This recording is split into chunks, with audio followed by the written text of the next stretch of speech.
열린교회 성도 여러분 안녕하세요. 1월 10일 매일 성경 묵상 함께 하겠습니다. 계속해서 민수기서 6장 1절에서 12절의 말씀 우리 함께 묵상합니다. 먼저 읽겠습니다.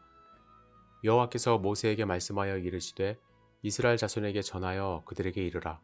남자나 여자가 특별한 서원 곧 나실인의 서원을 하고 자기 몸을 구별하여 여호와께 드리려고 하면 포도주와 독주를 멀리하고 포도주로 된 초나 독주로 된 초를 마시지 말며 포도즙도 마시지 말며 생포도나 건포도도 먹지 말지니 자기 몸을 구별하는 모든 날 동안에는 포도나무 솟아는 씨나 껍질이라도 먹지 말지며 그 서원을 하고 구별하는 모든 날 동안은 삭도를 절대로 그의 머리에 대지 말 것이라.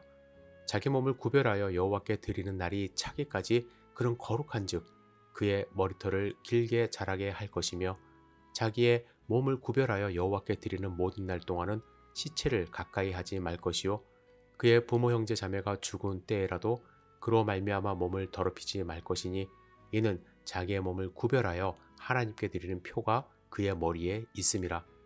자기의 몸을 구별하는 모든 날 동안 그는 여호와께 거룩한 자니라.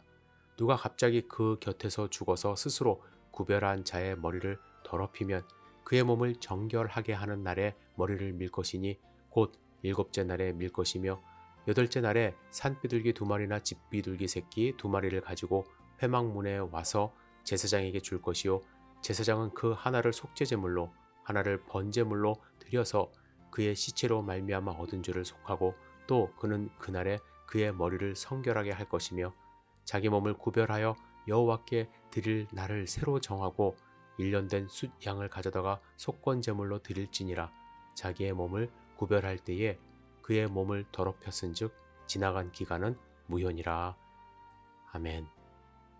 오늘 본문은 나실인에 관한 규례를 말씀하십니다.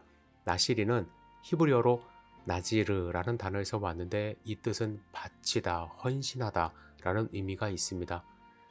구약시대에 하나님께 구별되어 바쳐진 사람은 사실 레위지파 사람들 뿐이었습니다. 하지만 레위지파 이외의 사람들에게도 하나님께 구별되어 드려질 수 있는 기회를 주셨는데 바로 나실인 제도입니다. 이 나실인에는 두 종류, 즉 종신직과 임시직이 있습니다. 태어날 때부터 구별되어 하나님을 위해 성별된 사람을 종신 나실인이라 불렀습니다. 성경에 일평생 동안 나실인으로 서원했던 사람으로는 삼손, 사무엘, 침례 요한 등이 있죠.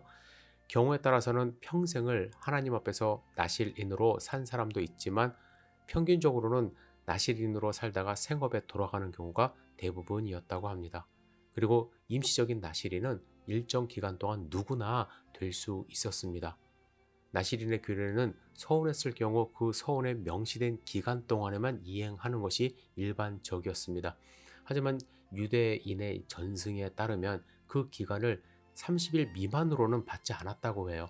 왜냐하면 30일보다 짧으면 서원의 엄숙함이 사라지고 서원이 평범한 일로 전락될 수 있었기 때문에 그래서 30일 이상 하는 것을 일반적으로 했다고 합니다. 그렇다면 나실인이 지켜야 할 규례 3가지를 말씀하세요.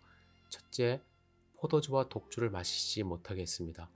당시 팔레스타인 지역 사람들, 지금도 그런데 이 포도주는 우리가 생각하는 술보다는 음료수에 가까웠다고 해요. 이 지역에 물이 별로 좋지 않았습니다. 석회질이 많이 섞여 있죠. 그래서 포도주를 많이 마셨다고 해요. 지금도 마시고요. 하나님은 그래서 쉽게 구할 수 있고 늘 가까이 있었던 이 포도주를 마시지 못하게 하셨습니다. 이유는 무엇일까요? 포도주를 마시면 술에 취할 수 있습니다. 또 이것은 육체의 쾌락을 추구하는 대표적인 모습 아닙니까?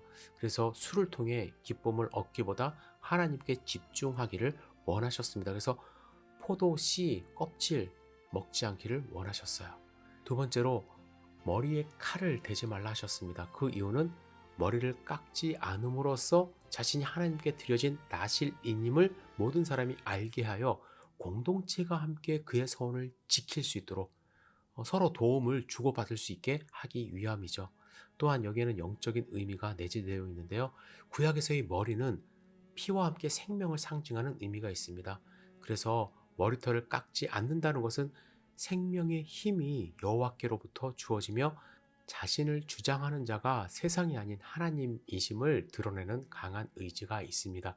그래서 나실인들은 하나님의 주권과 하나님의 능력을 인정한다는 의미에서 머리털을 깎지 않은 것으로 이제 여겨집니다.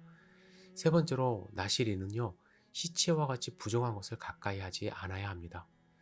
얼마나 엄격했냐면 부모님이 돌아가셨을 때에도 시체를 만질 수 없을 뿐더러 가까이 하지 말라고 하세요. 여러분, 구약에서 시체는 죄악이 빚어낸 결과이기 때문에 부정한 것으로 여겨졌습니다. 때문에 거룩한 삶을 살기로 헌신한 나실인은 서운한 기간 동안에는 아무리 가까운 친족이라 할지라도 심지어 부모 형제들까지도 그 시신과 접촉해서는 안 된다고 말씀하십니다. 여러분, 제사장은 아무나 될 수 없지만 나실인의 경우 아버지 혹은 남편의 허락만 있으면 여성들도 나실인이 될 수 있었습니다. 즉 누구나 헌신된 삶을 살 수 있었다라는 것이죠.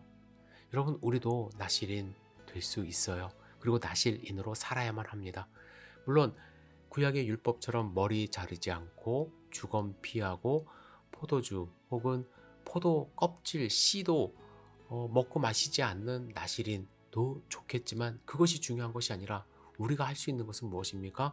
더 깊이 하나님께 헌신하고 하나님의 백성으로 살겠다는 다짐을 하면서 거룩한 모습으로 하루하루 살아가는 것, 그것이 바로 나실인이 되는 것입니다. 여러분, 나실인이라는 이 호칭이 부담스러울 수도 있어요. 하지만 나실인이라는 뜻이 헌신된 자라는 의미가 있다면 여러분, 우리도 몸과 마음을 주님께 헌신하여 나실인이 되어야 됨을 여러분들 아시고 하나님이 기뻐하시는 나실인의 삶 오늘 하루 꼭 사시기를 주님의 이름으로 축복합니다. 오늘 내가 어떻게 구별된 삶을 살 것인가, 어떻게 헌신된 삶을 살 것인가 잘 묵상해 보시기를 부탁을 드립니다. 기도하겠습니다. 사랑과 은혜가 충만하신 아버지 하나님, 우리의 마음을 받아주시옵소서. 헌신하고자 하는 자들의 마음을 붙들어 주시옵소서. 흔들리지 않도록 인도하여 주시고 주님의 기쁨 되는 하루가 될 수 있도록 도와주시옵소서. 예수님의 이름으로 기도드렸사옵나이다. 아멘.